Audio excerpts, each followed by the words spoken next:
Ya, alhamdulillah kita udah nyampe. Kalau versi saya hari ke-28 ya. Jadi insya Allah di sini lebarannya kalau ikut muftinya Australia itu hari Senin.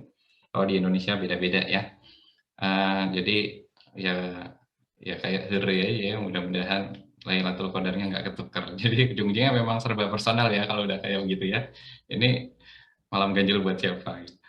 Ya, jadi seperti yang tadi disampaikan Fadli, saya akan sharing tentang lebih ke refleksi ya, apa yang sudah kita capai dan kita lalui selama Ramadan ini. Ini saya mau share screen masih di disable, jadi supaya bantu visualisasi aja ya sebenarnya, supaya lebih enak. Oke, atur nuhun.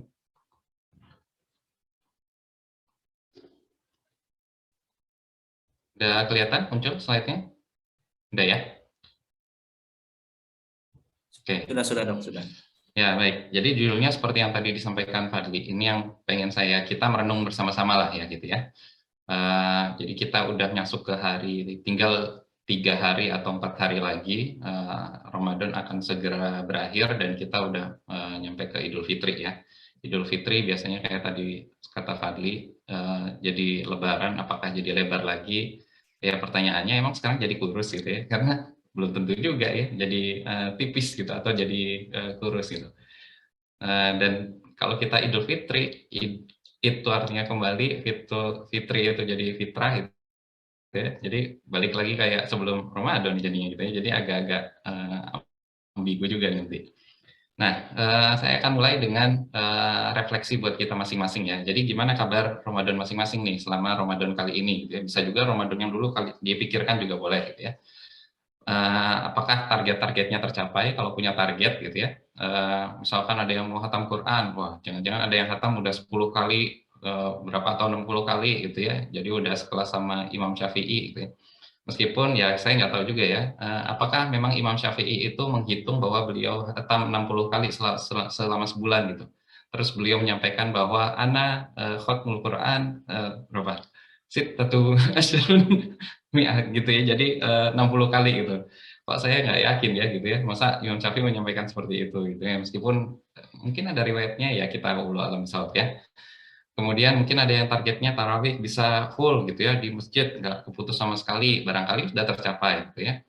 Atau itikaf penuh 10 hari, ini hari ke tadi 27 atau yang mungkin ini hari ke-27 ya, jadi ada yang barangkali 6 hari, ada yang barangkali itikafnya di ya karena Mekah itu baru dibuka sekarang ya, jadi kelihatan sangat ramai sekali yang umroh sekarang gitu ya. Barangkali ada yang targetnya seperti ini, atau targetnya apa namanya, karena pahalanya setara dengan orang yang yang berpuasa gitu ya, jadi ngasih buka puasa sehari berapa orang secara konsisten gitu, atau sholat duha misalkan ibadah sunnahnya gitu ya, setiap hari gitu, atau infak nih misalkan gitu ya, ke raih mimpi, ke diferensia misalkan ya, saya mau 1 juta sehari gitu ya, karena sekarang mungkin interaksi sama orang susah, jadi saya pilih yang online dan segala macamnya. Jadi menargetkan untuk infak setiap hari dan lain-lain gitu ya. Nah, apakah kalau misalkan kita mencapai target-target ini berarti Ramadan kita sukses? Nah, itu yang harus kita refleksikan gitu ya. Apakah ini menjadi indikator dari kesuksesan Ramadan kita? Karena kan kita bersiap-siap ya sebelum Ramadan. Salah satu yang masyhur di hadis disebutkan bahwa kita selalu berdoa Allahumma barik lana fi Rajab wa Sya'ban wa balighna Ramadan. Pengen disampaikan ke Ramadan gitu ya, dan sebelum Ramadan kita udah ada persiapannya biasanya. Nah, jadi apakah ini semua adalah indikator kesuksesan dari Ramadan? Nah, seperti ya di judul gitu ya, kita cek lagi gitu ya, benar nggak itu adalah tanda-tanda kesuksesan saum Ramadan kita? Kita coba cek lagi flashback, ini biasanya ayat yang dibacakan bukan di akhir Ramadan, tapi di awal biasanya ya. Semua khotib, semua ya penceramah, isinya akan selalu membahas Al-Baqarah 183. Karena syariat puasa memang adanya di situ gitu ya. Bahwa ya ayyuhalladzina amanu kutiba alaikumusiyam kama kutiba alal ladzina min qablikum la'allakum tattaqun. Jadi tujuan puasa, targetnya tuh apa sih? Targetnya adalah takwa gitu. Jadi pertanyaannya gitu ya, saya nggak tahu ini barangkali teman-teman di sini hadirin semua sudah membahasnya atau belum ya selama ceramah Ramadan 27 hari ini gitu ya, atau sebelumnya bahkan, atau 20 atau di Ramadan-Ramadan sebelumnya udah pernah merenungkan belum takwa itu seperti apa sih gitu. Yang disebut orang yang bertakwa itu seperti apa sih gitu. Nah, kalau kita bertanya tentang itu, tentu yang paling akurat sumber rujukan dari Islam itu adalah Al-Qur'an. Kita cek di Al-Qur'an itu seperti apa sih mendefinisikan takwa gitu ya. Kalau teman-teman cek, apalagi zaman sekarang ya, Qur'annya itu udah banyak banget, ada macam-macam gitu ya, kita akan dengan mudah menemukan takwa dan turunannya gitu ya, itu ada di surat berapa aja dan segala macam. Jadi tidak perlu jadi hafiz bahkan ya. Kalau dulu orang mungkin harus hafiz dulu. Hafiz juga mungkin nggak hafal takwa disebutkan berapa kali dalam surat ini, surat itu dan segala macam. Kalau sekarang itu gampang banget. Jadi tinggal diklik kata takwa itu nanti dengan semua turunannya bisa muncul semuanya.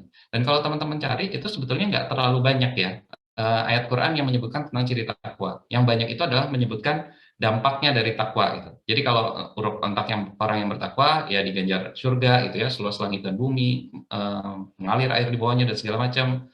Kemudian kalau dari sisi dunianya diganjar dengan wa yarzuqhu min haitsu la yahtasib di At-Tolak gitu ya dan segala macam. Jadi yang lebih banyak disebutkan oleh Allah itu dampaknya. Sedangkan ciri-ciri takwa itu sendiri ada di beberapa surat, tapi yang sangat eksplisit itu ada di dua tempat. Ini saya coba bahas satu di sini, satu lagi nanti di tempat lain ya, di slide berikutnya. Nah, yang mungkin masyhur karena ini memang salah satu surat yang paling depan ya. Kita pasti tahu Al-Baqarah ya. Jadi a'udzubillahi minasyaitonirrajim, mulai dari alif lam mim, ayat keduanya dzalikal kitabul la raiba fihi hudal lil muttaqin. Quran itu adalah petunjuk untuk orang-orang yang bertakwa. Siapa orang yang bertakwa? Alladzina yu'minuna bil ghaib wa yuqimunas shalah wa mimma razaqnahum yunfiqun. Terus di ayat 4-nya masih lanjut walladina karena masih pakai waw ya. Jadi masih nyambung walladina yu'minuna bima unzila ilaika wa ma unzila min qablik wa bil akhiratihum yuqinun. Nah, artinya tinggal lihat terjemahan. Tapi yang pengen saya highlight itu adalah kata-kata yang berwarna merah di sini semuanya. Kalau teman-teman lihat. Barangkali ada yang ngerti bahasa Arab ya. Kalau yang pernah belajar bahasa Arab, ini akan tahu bahwa semua kata-kata yang berwarna merah, ini kan ciri-ciri takwa ya. Nyadar nggak selama ini bahwa kata-kata yang saya highlight berwarna merah itu adalah dalam bahasa Arab disebut sebagai fi'il atau kata kerja. Jadi kita jenis kata kan ada banyak ya, kata sifat, kata benda, kata kerja, dan segala macam. Di bahasa Arab juga seperti itu. Di bahasa Arab kata kerja kita sebut sebagai fi'il. Dan fi'ilnya, kalau teman-teman lihat di sini, itu bukan fi'il madhi gitu ya, atau fi'il amr, bukan perintah, bukan kata kerja lampau, tapi fi'il mudhari. Fi'il mudhari itu bahasa Inggrisnya ya, present tense gitu. Kalau di Indonesia kan kita nggak kenal ya, masa lalu, masa sekarang, masa depan, pokoknya makan ya makan aja terus gitu. Bukan jadi makanet gitu ya, tambah ed kalau jadi past tense gitu. Atau will eat gitu ya, akan makan gitu ya. Di Inggris sebenarnya juga nggak ada future verb sih ya gitu ya. Tapi yang menarik di sini adalah yang barangkali kita semua belum nyadar selama ini, ternyata ciri-ciri takwa itu bukan kata benda gitu ya, bukan orang yang pahalanya banyak, bukan orang yang terlihat soleh, bukan orang yang sholat sekian ratus ribu rakaat dan segala macam. Tapi semuanya adalah kata kerja masa sekarang. Fi'il mudhari, present tense. Artinya fi'il mudhari ini dikerjakan untuk sesuatu yang kita kerjakan di masa lalu, kita kerjakan pada saat ini, dan kita kerjakan untuk masa depan. Artinya apa dari sini? Hikmah yang pertama yang ingin saya highlight tentang takwa itu ya. Ternyata bahwa setelah kita tahu tujuan saum Ramadan itu adalah takwa, ternyata takwa itu ciri-cirinya bukan akumulasi amal, tapi kontinuitas amal. Karena digambarkan, deskripsikan dalam bentuk kata kerja. Kata kerjanya present tense, fi'il mudhari. Kalau misalkan akumulasi amal, itu kan kayak definisi sukses versi kita sebagai manusia ya biasanya. Orang kaya, sultan gitu ya, definisinya apa sih? Jumlah aset misalkan, punya mobil ini, itu segala macam. Punya duit sekian miliar, sekian triliun, dan segala macam.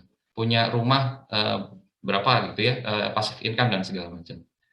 Tapi ternyata definisi sukses menurut Allah, minimal yang digambarkan Allah melalui saum Ramadan, itu suksesnya bukan akumulasi amal, bukan banyak-banyakan amal gitu ya, tapi bahwa amal ini selalu konsisten dikerjakan, baik dahulu, pada saat sekarang, artinya pada saat Ramadan, dan nanti setelah Ramadan itu masih dikerjakan. Nah, karena kalau misalkan kita tadi misalkan ya, Ramadan saya mau pokoknya tadi khatam Quran mau 10 kali, sholat duha mau sekian kali dan segala macam. Yang sifatnya akumulatif, ini hadiahnya bukan takwa gitu ya, tapi mantan takwa.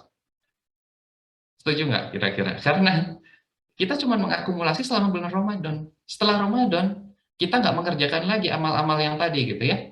Yu'minuna bil ghaib lah, yunfikuna, ya apa, mimma razaqnahum yunfikun lah, dan segala macam gitu ya. Semua kata kerja tadi tidak kita kerjakan setelah Ramadan, artinya predikat takwanya udah lepas. Melekatnya pada saat Ramadan. Jadi kita bukan menjadi orang yang mutakin, tapi orang yang mantan mutakin. Itu yang kita harus hati-hati. Nah, jadi dari situ, ketika kita tahu bahwa Ramadan itu tujuannya ternyata kata kerja, supaya kita punya perilaku yang konsisten. Perilaku konsisten itu kita kenal sebagai apa sih? Sebagai habit, sebagai kebiasaan. Ya. Jadi Ramadan itu sebetulnya lebih tepat kalau pandangan saya saat ini, gitu ya, itu adalah bulan pembiasaan, bukan bulan perlombaan. Jadi dia bulan habituasi, bukan bulan kompetisi. Gitu ya. Jadi waktunya untuk kita membentuk habit-habit baru, kebiasaan-kebiasaan baru, yang mudah-mudahan setelah Ramadan itu diteruskan. Karena balik lagi kita di takwa itu fi'il mudhari, bukan untuk diakumulasikan aja perbuatan baiknya selama Ramadan. Nah, itu yang harus diingat gitu. Nah, masalahnya saya menyampaikan ini bukan di awal Ramadan, tapi saya menyampaikan ini di 3 hari terakhir. Pertanyaannya, bisa nggak kita bikin kebiasaan dalam sisa 3 hari terakhir? Apakah, wah sayang sekali, terlambat Ferguson gitu ya, udah nggak ada waktu gitu. Karena kan kita tahu ya, ada teori misalkan, untuk kebiasaan tuh harus 21 hari berturut-turut dan segala macam. Tapi ya ini karena penelitian saya juga soal perilaku ya, acceptability dan visibility terhadap suatu perilaku, saya berani bilang bahwa saya cukup punya otoritas dalam hal ini ya. Jadi jawabannya adalah alhamdulillah bisa. Jadi teori yang bilang bahwa kebiasaan itu harus dibentuk skala sekian lama gitu ya, harus straight gitu, sekian hari, 21 hari lah, 30 hari lah, dan segala macam, tanpa putus baru jadi kebiasaan, itu ya buat saya ya, nonsens lah. Gitu.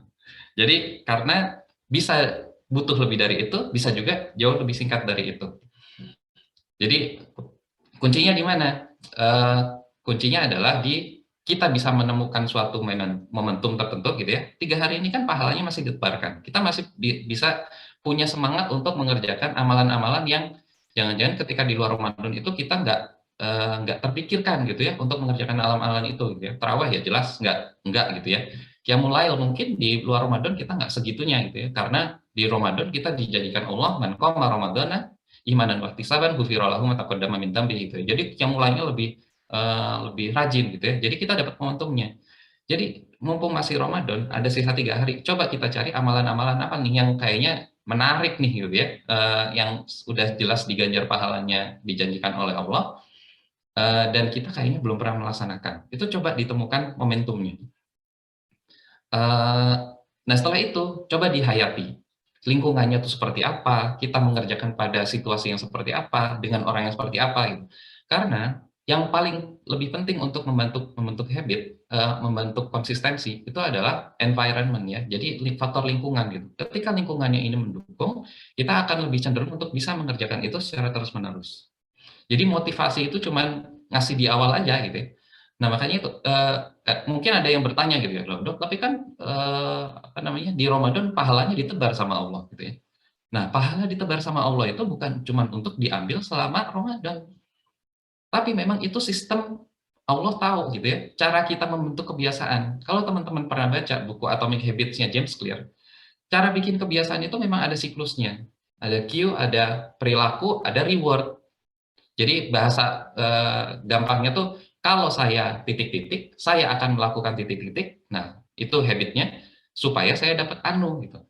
Itu dilakukan terus-menerus supaya stick gitu ya. Jadi kalau malam hari misalkan saya akan berqiyamul lail gitu ya, supaya saya dapat ampunan Allah misalkan gitu.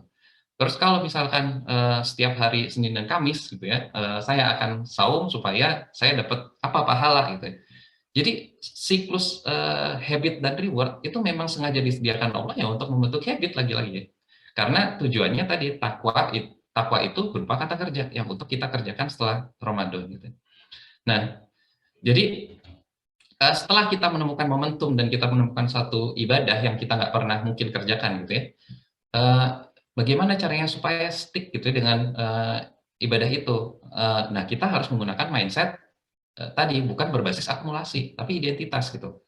Bahwa saya pengen jadi orang yang bertakwa. Takwa itu adalah identitas, bukan akumulasi jumlah ibadah. Gitu. Kalau tujuannya sifatnya akumulatif, tujuannya output, orang misalkan ya mau diet begitu tujuan berat badannya tercapai itu berhenti. Tapi kalau dia tujuannya adalah identitas bahwa saya adalah orang yang berperilaku hidup sehat gitu. Jadi whatever it is gitu ya. Jadi apapun yang terjadi, saya akan berusaha gitu ya. Mungkin sesekali saya bisa party dan segala macam gitu.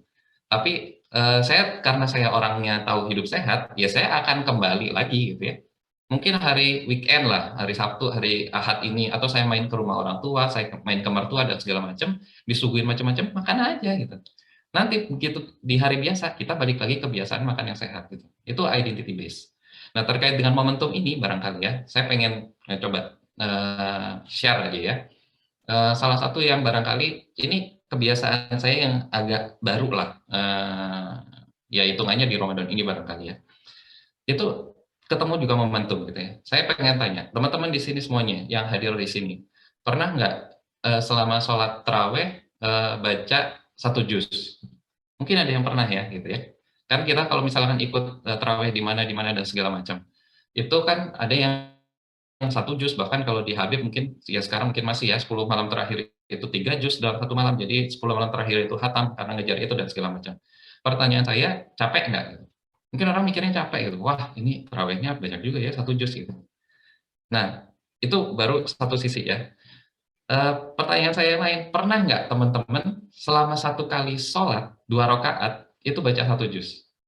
Atau 1 rakaat itu baca 1 juz? Ada nggak yang pernah? Sedangkan kita tahu ya bahwa Rasul itu kalau misalkan sholat itu kan katanya pernah salah satu sahabat bermakmum di beliau ternyata baca Al-Baqarah. Al-Baqarah kirain sampai ayat sekian, ternyata masih lanjut.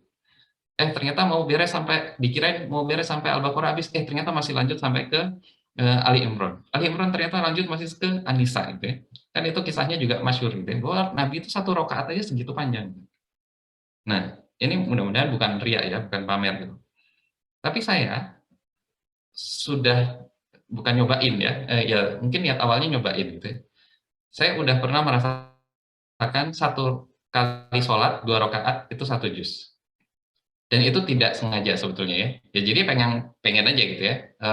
Waktu yang pertama kali yang saya ingat ya, saya pertama kali sholat seperti itu, saya cobain waktu Qiyamul Lail, saya baca Quran di HP. Saya ingat waktu itu saya bacanya surat Toha. Saya baca surat Toha dari awal. Di scroll karena pakai HP ya, di airplane mode ya, otomatis ya, jangan nanti tiba-tiba ada yang nelponnya subuh-subuh deh gitu ya. Ngapain nih gitu ya. Jadi scroll terus gitu. Wah, ternyata masih kuat. Wah, ternyata masih kuat. Wah, ternyata masih kuat gitu ya. Masih belum capek gitu ya. Scroll terus sampai akhirnya begitu beres surat Toha itu habis, baru saya ruku gitu ya. Di rakaat kedua saya baca lanjutannya Al-Anbiya. Al-Anbiya saya scroll terus sampai akhirnya habis. Setelah selesai sholat, saya baru lihat Toha itu seberapa panjang sih? Ternyata 10 halaman. Al-Anbiya berapa halaman ini? Berapa halaman? Ternyata 10 halaman. Jadi 10 halaman tambah 10 halaman. Saya sholat satu kali itu 1 juz. Dan percaya atau enggak, teman-teman nggak tahu bulu alam ya, pernah nyoba atau enggak ya, itu rasanya nikmat sekali. Kalau nggak percaya silahkan dicoba. Dan kenikmatannya itu adalah di setiap gerakannya. Itu luar biasa sensasinya. Jadi ketika kita udah berdirinya lama, ternyata yang namanya ruku itu enak banget gitu ya. Kertak. Terus begitu bangun lagi itidal itu enak banget, begitu sujud itu enak banget. Itu dicoba aja lah gitu ya. Dan sejak itu, karena saya menemukan momentumnya, ya, yang kayak yang saya tulis ini tadi gitu ya. Ya sampai sekarang saya kalau qiyamul lail bisa jadi cuma 2 rakaat, tapi 2 rakaat itu dalam tanda kutip ya rata-rata mungkin 1 juz gitu. Gitu. Jadi cukup untuk menemukan satu momentum. Saya nggak berusaha straight berapa 20 hari gitu ya, sholat qiyamul lail tanpa putus dan segala macam. Ya menurut saya udah jadi kebiasaan gitu. Sekarang tuh udah kayak begitu modelnya, gitu ya. Jadi jangan khawatir bahwa sisa Ramadannya cuma 3 hari, bisa nggak masih bikin pembiasaan? Kan kata dokter, ini bulan pembiasaan, bukan bulan perlombaan gitu ya. Bisa nggak masih bikin habit? Jawabannya adalah bisa. Itu yang harus diingat. Nah, yang ingin saya ilustrasikan ya, cara supaya kita memandang Ramadan itu sebagai sesuatu yang dalam framework yang benar, karena ya saya nggak tahu selama ini kita memandangnya seperti apa. Kita harus lihat kehidupan kita itu kan kayak spiral ini, gitu ya. Kalau mau diibaratkan spiral ini itu kayak kehidupan kita dalam setahun gitu. Kita naik terus tangga spiral tuh. Jadi dari kecil kita mungkin manfaat kita seberapa besar, amal kita seberapa besar, muter lagi, muter lagi, naik lagi, sampai spiral kita itu makin besar, dan wallahu alam bisawab, nggak tahu Allah nanti putuskan kita berhentinya di tangga yang mana. Gitu. Dan bisa dilihat di sini, selalu ada garis landainya, gitu ya. Di setiap tangga, kalau teman-teman pikirkan gitu ya, mau tangga yang spiral, bahkan tangga yang belok-belok, itu kan selalu ada garis datarnya. Gitu. Dan disitulah yang saya analogikan dengan Ramadan. Tiap tahun itu diulang lagi Ramadan lagi, tiap tahun diulang lagi Ramadan lagi, tiap tahun diulang lagi Ramadan lagi. Buat apa? Allah kasih kita kesempatan supaya di antara ciri takwa yang tadi itu makin mana sih yang belum melekat di kita gitu ya, disapu lagi sama Allah. Mana sih yang belum melekat, dikasih Ramadan lagi gitu. Atau kalaupun misalkan udah terbiasa berinfak sekarang, jangan-jangan volumenya nih yang harus nambah gitu ya. Sekarang udah terbiasa infak 5.000 sehari gitu, yang penting ngejar konsistensi. Tapi ternyata sama Allah dikasih kesempatan Ramadan lagi, kita jadi ahli infak yang 5 juta sekarang gitu sehari gitu ya. Nanti ketemu tahun depan lagi, habit apa lagi yang belum melekat, disapu lagi sama Allah dan segala macam. Jadi dari sini itu poin pertama. Poin kedua yang barangkali teman-teman bisa lihat di sini gitu ya. Jadi kalau tadi saya analogikan sebagai anak tangga yang sedang melandai, jadi Ramadan itu adalah salah satu fase dalam spiral tangga kehidupan kita yang sama Allah itu dipersiapkan agar kita bersiap untuk nanjak. Karena begitu beres satu datar itu kan kita siap nanjak lagi gitu ya. Dan itu lebih panjang prosesnya. Dan itu mungkin ya kebetulan cocok aja ya, yang namanya bulan berikutnya namanya Syawal gitu. Yang konon katanya artinya peningkatan gitu ya.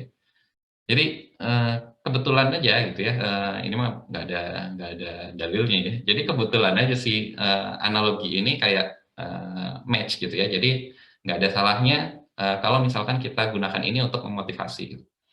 Jadi itu poin yang pertama, bahwa Ramadan ini adalah bulan pembiasaan yang mudah-mudahan bisa membuat kita lebih baik lagi, lebih baik lagi, lebih baik lagi. Tapi yang kita keep in mind gitu ya, bahwa dari Al-Baqarah ayat 2-5 tadi, kalau hampir semua penceramah barangkali ya, membahas isinya, ternyata ketika kita lihat bagaimana cara Allah bertutur dalam Al-Quran, ternyata itu memang dalam tanda kutip pasti sengaja menggunakan kata kerja, fi'il mudhari, yang sifatnya masa lalu, masa sekarang, dan masa depan. Jadi untuk dikerjakan seterusnya. Itu yang pertama. Nah, hikmah yang kedua tentang apa itu takwa. Kalau tadi Al-Baqarah 2-4 ya, sekarang kita lihat cek ciri takwa lain. Ciri takwa lain yang paling eksplisit itu teman-teman bisa temukan di surat Ali Imran ayat 133 sampai 134. Jadi a'udzubillahi minasyaitonir rajim, wasari'u ila magfiratin min rabbikum wa jannatin arduha as-samawati wal ard uiddat lil muttaqin.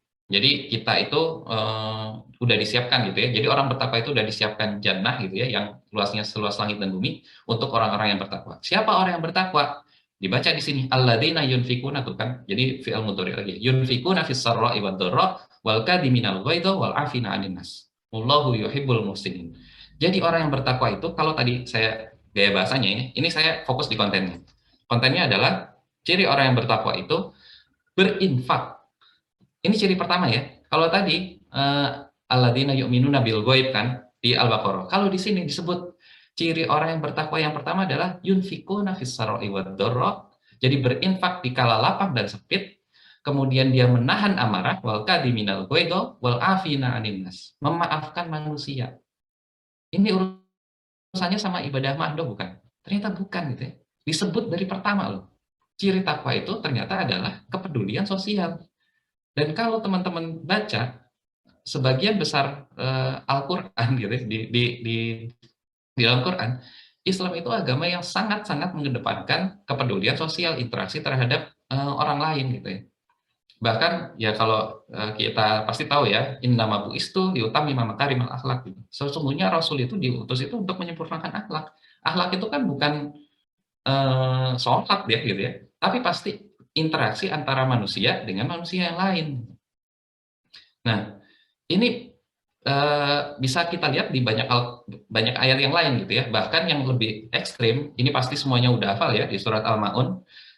Di surat Al-Maun itu bahkan orang yang nggak punya kepedulian sosial itu diancam dengan neraka. Jadi mulai dari ayat keempat ya, A'udzubillahi minasyaitonirrajim, fawailul lil musallin, jadi celakalah orang-orang yang sholat, alladzina hum an sholatihim sahun, alladzina hum yura'un wa yamna'unal ma'un. Jadi orang-orang yang sholat itu celaka. Bahkan ekstrimnya ada yang mengartikan fawailul, jadi neraka wail gitu ya, masuk neraka wail buat orang-orang yang sholat. Orang yang sholat yang kayak gimana? Yang lalai. Kalau kita selama ini barangkali di SD dan segala macam diceritanya ya, yang lalai dalam sholat kayak gimana sih? Yang ngulur-ngulur waktu sholat. Jadi udah azan tapi belum sholat gitu ya. Itu seakan-akan sahun tuh kayak begitu gitu. Padahal di sini ini masih ada kelanjutannya gitu ya, dan itu masih nyambung alladzina hum yura'un wa yamna'unal ma'un gitu. Jadi orang sholat yang sahun tuh kayak gimana? Orang yang sholat yang diancam neraka itu yang kayak gimana? Yaitu orang-orang sholat yang dia itu sholatnya riya, dan dia tidak mau membantu orang, menahan barang-barang yang berguna untuk orang lain. Jadi dia tidak mau bersedekah gitu. Jadi kalau ada orang yang sholatnya rajin, tapi dia sama sekali tidak membantu orang lain di sekitarnya gitu ya, wa yamna'unal ma'un, ya Allah alam bisawab gitu ya. Tapi yang jelas redaksinya di sini fawail gitu ya, kata Allah. Jadi diancam dengan neraka wail kalau misalkan kita sholat ngedepanin sholat, tapi kita nggak peduli sama orang lain, dan kita juga sholatnya biasanya tercermin ya, sholatnya riya nih gitu ya. Jadi antara sholat lagi di masjid, lagi jadi imam, sama sholat lagi sendiri, itu kualitasnya beda nih. Gitu. Karena dia pengen dilihat nih sama orang lain dan segala macam ya. Nah itu, jadi ini salah satu indikasi kan gitu ya, tambahan memperkuat bahwa memang Islam itu memerintahkan kita agama yang sangat-sangat mengedepankan kepedulian sosial. Bahkan kalau teman-teman cek, yang soal ibadah itu nggak banyak gitu. Yang isinya itu banyaknya soal tauhid sama bagaimana interaksi kita dengan orang lain gitu ya. Kan anik budullaha wastanibut tagut, anik budullaha malakum min ilahin ghairi. Itu yang kata kuncinya kan itu ya, kita disuruh beribadah kepada Allah, tidak menyekutukan dengan orang segala yang lain, dan kita melaksanakan ini interaksi-interaksi yang baik dengan manusia. Bahkan ya, kalau misalkan teman-teman ingat,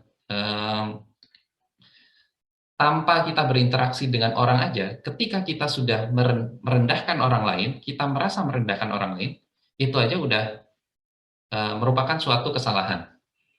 Saya kasih contoh, kalau teman-teman ingat pasti ya, ini juz 30, mungkin banyak yang hafal. Jadi surat Abasa ayat 1 sama 2. Abasa wa tawalla an ja'ahul a'ma. Jadi barangkali ingat ya ceritanya. Abasa ini kan tentang seorang buta namanya Abdullah bin Umi Maktum. Rasulullah lagi meeting penting sama pemuka kaum Quraisy gitu ya. Berusaha sedang dakwah gitu ya. Terus ada orang buta Abdullah bin Umi Maktum datang gitu. Terus ya, Allah ya barangkali dalam hati Rasul bilang, aduh ini ngapain datang ke sini sih? Ini lagi rapat penting nih gitu ya kan, kira-kira begitu ya. Habis itu yang dilakukan Rasul apa? Abasa wa tawalla. Rasul bermuka masam dan melengos gitu. Langsung gara-gara itu sama Allah ditegur satu surat tersendiri. Dan dikisahkan ya, diriwayatkan bahwa setelah itu Rasul itu sedihnya 3 hari 3 malam gitu. Nangisnya gara-gara ini gitu. Padahal lucunya, coba kita pikirkan, abasa wa tawalla, bermuka masam dan memalingkan muka. Pertanyaan saya, kalau yang datang tadi siapa? Abdullah bin Umi Maktum. Dia adalah seorang yang buta. Kita cemberutin orang buta, tersinggung nggak dia? Kita melengosin orang buta, tersinggung nggak dia? Enggak, soalnya nggak kelihatan. Jadi kita menyinggung orang lain nggak? Enggak gitu ya. Enggak. Bahkan tanpa menyinggung orang lain aja, itu Rasul udah sedihnya 3 hari 3 malam gitu. Jadi bahkan ketika kita sudah merasa kita merendahkan orang lain, itu ditegur sama Allah, dan kita juga harus merasa nggak enak hati gitu ya. Jadi nggak harus sampai dirasakan sedihnya sama orang lain itu gitu ya. Jadi ini juga menandakan bahwa akhlak ini gitu ya, kepedulian kita terhadap orang itu salah satu yang paling ditekankan ya oleh Allah Subhanahu wa taala sebagai salah satu ciri takwa dan muatan utama dari Islam.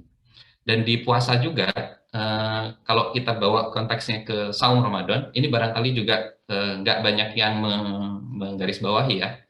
Di kelanjutannya surat ini yang saya salah tulis ya, di kelanjutannya surat Al-Baqarah 183 di 184-nya kan ayyam ma'dudat tuh ya. Ayyam ma'dudat bla bla bla bla faman kana minkum maridun bla bla bla. Terus ada kalimat wa alal ladzina yutiqunahu fidyatun ta'am miskin. Barang siapa yang nggak mampu untuk berpuasa, dia harus bayar fidyah dengan memberi makan orang miskin, ta'am miskin. Kok nggak bisa ibadah? Kenapa? Hukumannya bukan disuruh sholat berapa rakaat kayak atau apa kayak di segala macam. Tapi disuruh ngasih makan orang miskin gitu. Betapa Allah itu menyuruh kita untuk peduli terhadap sekitar kita gitu ya. Dan ini kalau teman-teman cermati, teman-teman kaji Quran gitu ya. Apakah ini hukuman cuma buat puasa? Ternyata enggak gitu ya. Hampir sebagian besar ibadah mahdoh, ibadah yang ada jelas tuntutannya, ketika itu tidak dikerjakan, ternyata hukumannya adalah hukuman menyenangkan orang lain. Membebaskan budak lah, terus suruh motong kambing lah, ngasih makan 60 orang fakir miskin dan segala macam lah gitu. Jadi itu kan isyarat yang sangat jelas gitu ya, bahwa Allah itu memang encourage kita gitu ya, untuk benar-benar kamu peduli dong sama orang lain gitu ya, dan seterusnya. Jadi ini barangkali yang kita masih suka kelewatan gitu ya ketika kita bicara tentang takwa itu. Dipikirnya ya tadi sholatnya nambah rajin, terus ngajinya tambah banyak, kemudian apalagi ya whatever lah gitu ya, seputar itulah, seputar ibadah-ibadah yang kita tahu ibadahnya itu ibadah ritual gitu ya. Nah jadi dari 2 poin itu, ini karena waktunya juga mepet ya, saya udah set supaya nggak terlalu panjang. Jadi sebagai penutup, ini yang bisa dibawa pulang mudah-mudahan ya. Jadi 7 mindset penting menjelang akhir Ramadan di 3 hari terakhir. Ini nomor 6 akan membuatmu tercengang ya. Ini kayak judul-judul media online zaman sekarang nih. Nah, jadi dari situ kita bisa simpulkan dari apa yang saya sampaikan tadi. Yang pertama adalah bahwa Allah itu menyebutkan ciri takwa dalam Al-Quran sebagai fi'il mudhari, sebagai present tense, dan sangat mengutamakan ibadah sosial. Bukan cuman ibadah-ibadah yang sifatnya ritual, tapi ternyata bahkan dalam Ali Imran tadi, dari ciri-ciri yang pertama aja langsung yunfikuna fis sarra'i wad dharra. Jadi langsung berinfak di kala lapang maupun sempit. Itu yang pertama. Yang kedua, dengan kita mengacu bahwa Allah sudah menyebutkan ciri takwa itu sebagai kata kerja, artinya takwa itu untuk dilakukan masa lalu, sekarang, dan masa depan. Jadi jangan jadi orang yang mantan mutakin tadi gitu ya. Kalau ada beberapa banyak ulama ini kalau ditelusuri sumbernya agak nggak jelas ya, tapi banyak ungkapan bahwa jangan menjadi orang yang Ramadhaniyun gitu ya, tapi jadilah orang yang Robbaniyun gitu. Karena Ramadan ya bulannya beres sekarang. Tapi kalau Rob kamu, Tuhan kamu, Allah itu ada seterusnya. Nah, yang ketiga, ketika kita sudah berpikir bahwa ini itu untuk dibawa seumur hidup sampai ke Ramadan berikutnya, sampai nanti Syawal, Zulqa'dah dan seterusnya, sampai ke Ramadan lagi kalau kita umur kita nyampe gitu ya. Kita harus tanamkan di mindset kita ya kalau 3 hari ini terlalu kelewatan gitu ya, terlalu mepet. Ramadan berikutnya mudah-mudahan kita ketemu, kita udah punya mindset bahwa Ramadan ini adalah bulan pembiasaan, bukan bulan perlombaan. Yang keempat, ini yang tadi juga saya sampaikan ya, bahwa meskipun bulan pembiasaan, waktunya sisa sedikit, injury time ini tinggal 3 hari, Ramadan itu belum selesai. Jadi kita masih bisa cari momentum untuk mana nih amal soleh yang akan kita terapkan seumur hidup kita. Jadi jangan udah keburu menyerah gitu ya, Ramadannya masih ada ruang buat kita untuk usaha, dan mudah-mudahan Allah kasih kita hidayah gitu ya. Wallahu a'lam bishawab gitu. Ketika kita nyobain satu ibadah tertentu, katakanlah infak gitu ya, ternyata selama 3 hari ini saya cobain infak sehari 1 juta gitu ya, lewat raih mimpi gitu.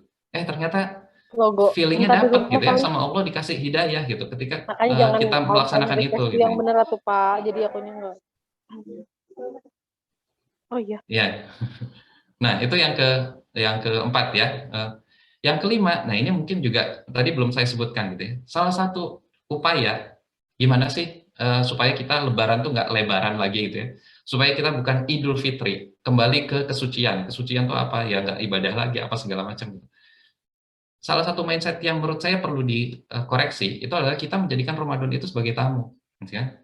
Telah datang tamu agung, meskipun itu ada redaksinya ya hadis ya kita bahkan hadis ya wallahu alam kalau hadisnya sanadnya lemah dan segala macam, bahkan hadis sahih sekalipun kan kita bisa koreksi lagi sebetulnya ya, nggak serta merta kita percaya kayak Quran gitu ya. Tapi kalau kita kan sekarang memperlakukan Ramadan sebagai tamu gitu ya, dia mau pergi gitu. Makanya kita bersedih-sedih kayak lebih melankolis dan segala macam. Mungkin pendekatan seperti itu agak lebih bagus secara konten gitu ya. Padahal di Quran, apakah Ramadan itu tamu? Ternyata bukan gitu.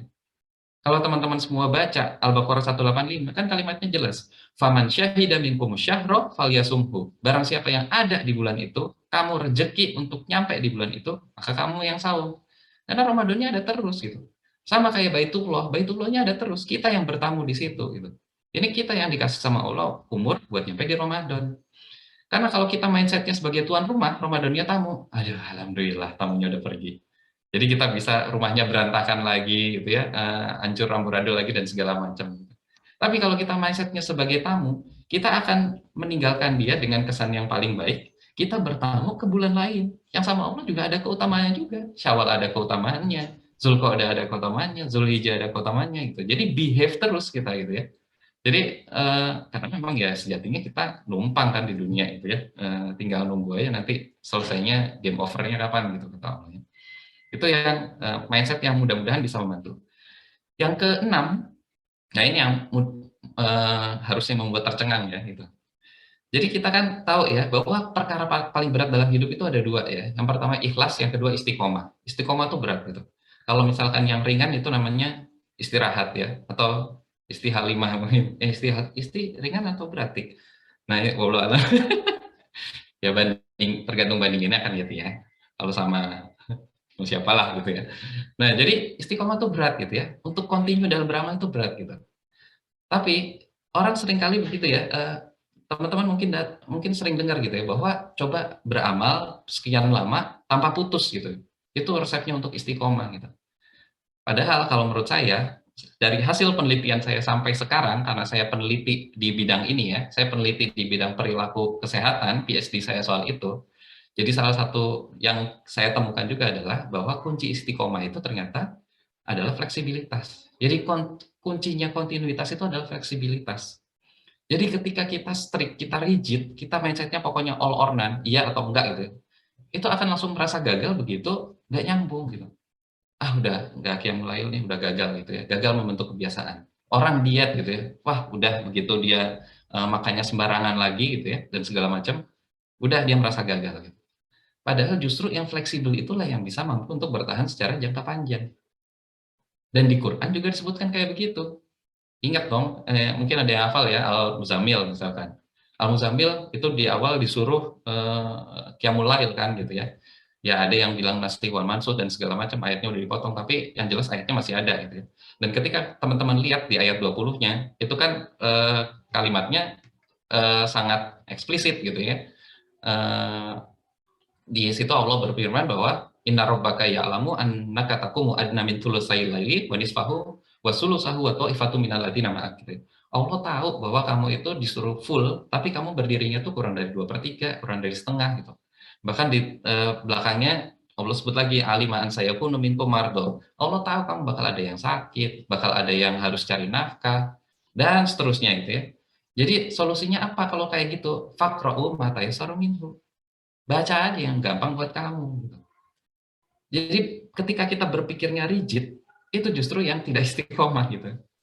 Jadi ketika teman-teman mengusahakan bahwa saya nggak boleh terputus nih tanpa celah sama sekali, itu sorry to say gitu ya, kalau menurut saya itu hanya bagus untuk konten, itu hanya bagus untuk pamer gitu. Bahwa saya selama Ramadan nggak putus loh qiyamul lail gitu. Untuk dipamerin doang ke orang lain gitu. Bagusnya gitu seakan-akan sudah melakukan sesuatu yang berat. Padahal kita pengennya kok istiqomah ya seumur hidup gitu ya. Dan pasti ada bolongnya dan segala macam. Tapi ketika tadi basicnya itu udah identity, bahwa saya pengen jadi orang mutakin, saya wala tamutunna illa wa antum muslimun gitu ya. Saya ada seorang muslim. Ketika saya melakukan suatu kesalahan, saya tahu bahwa saya akan balik lagi gitu. Jadi feeling guilty-nya itu nggak terlalu berlebihan gitu ya. Karena ketika kita berlebihan dalam memandang satu diskontinuitas, kita sempat nggak melakukan sesuatu, dampaknya itu negatif banget gitu ya. Karena tadi kita merasa gagal gitu ya.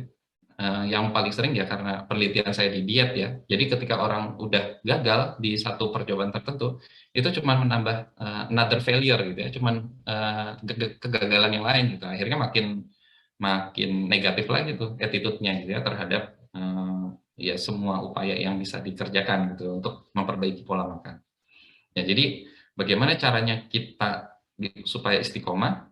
Jadi kuncinya kontinuitas itu adalah fleksibilitas. Jadi kita ketika identity itu udah melekat di kita, pada waktu-waktu tertentu kita bisa jadi nggak melakukan amal itu gitu ya, tapi kita tahu kita akan balik lagi, kita akan balik lagi.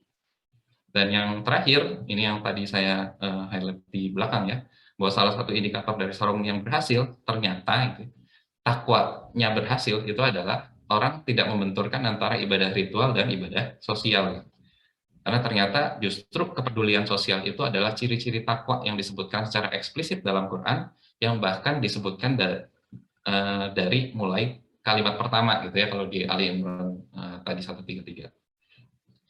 Itu barangkali yang pengen saya share ke teman-teman semuanya.